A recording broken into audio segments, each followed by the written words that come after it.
Greetings, this is your girl Isis Wisom of the Isis Wisom Show, and tonight we have a very, very special guest. I feel very honored to be able to have this gentleman on the line.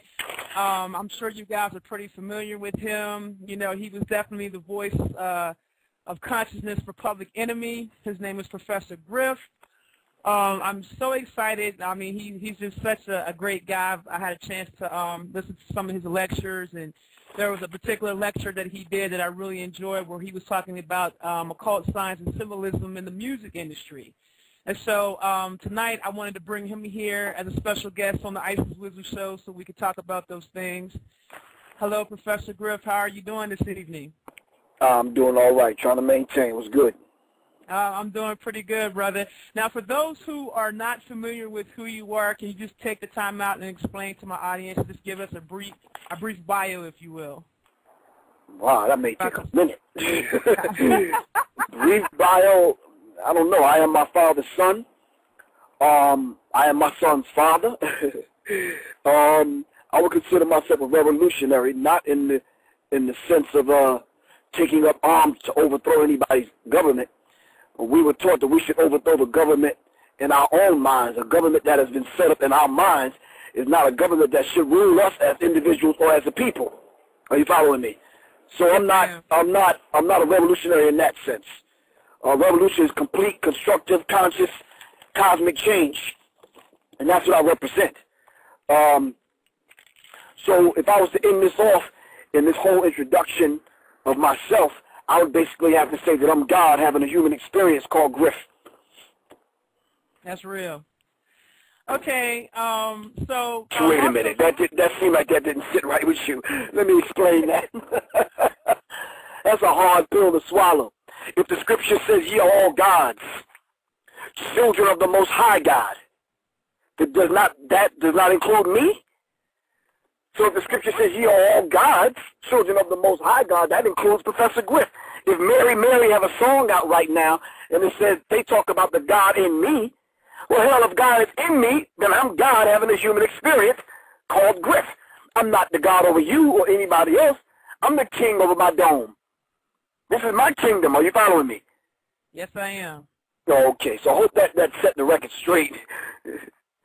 Yes, it did. Actually, it really did. What I would like to talk to you about tonight is there seems to be a consciousness or an awakening taking place amongst masses of people all over the world.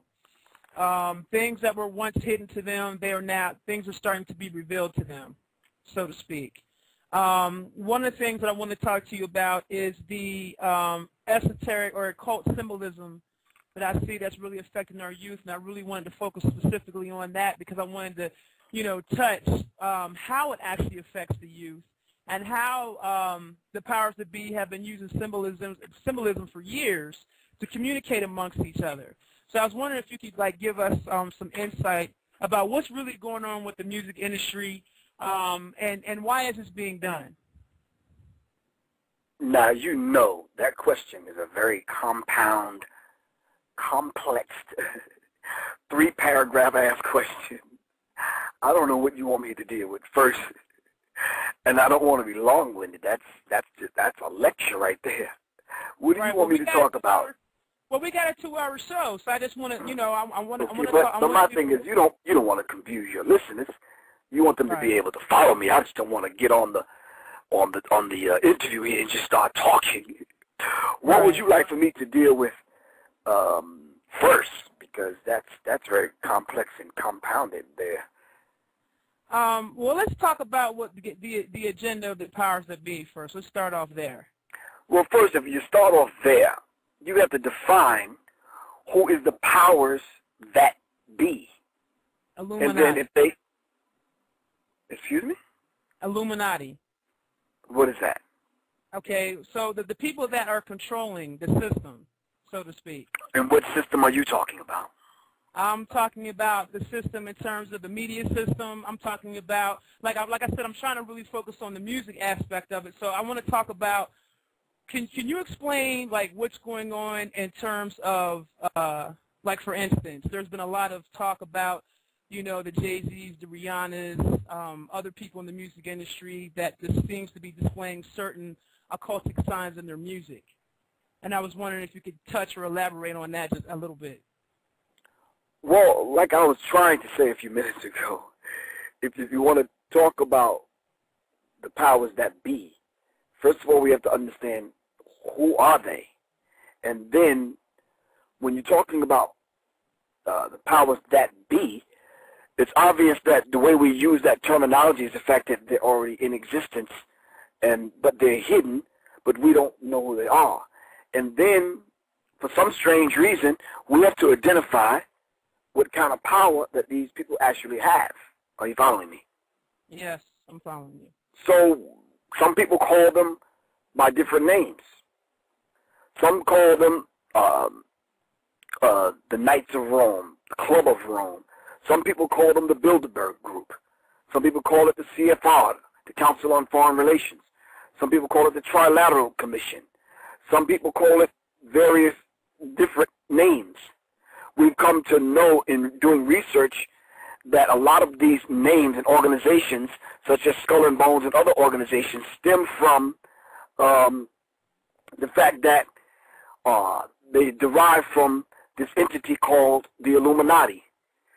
The Illuminati are the illuminated ones. The Illuminati, they're called, and what it means is holders of the light. And when you say holders of the light, we have to be able to define what kind of light. Are you following me? So when you talk about signs and symbols, we're talking about sacred symbols. We're talking about sacred symbols that were used for subversive purposes. Now, just to give you some research material, the whole Illuminati story is told on YouTube. Those that are listening right now, get your pen and piece of paper, because I need you to take down this information for this homework assignment. Look up a man's name by the name of Myron Fagan. M-Y-R-O-N. Fagan, F-A-G-A-N, Myron Fagan.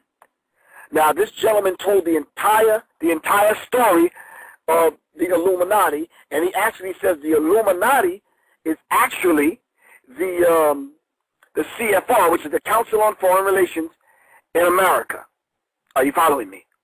Yeah. All right, so now we have to understand this particular information, because this is the basis of what all these organizations base their thing on. So Illuminati means holders of the light. Can we see signs and symbols, physical signs and symbols in America of the Illuminati's influence in America? Yes. We could go to New York, and we could go right where Wu-Tang is from, Staten Island, and we could see the Statue of Liberty, right or wrong. The Statue of Liberty is holding a torch.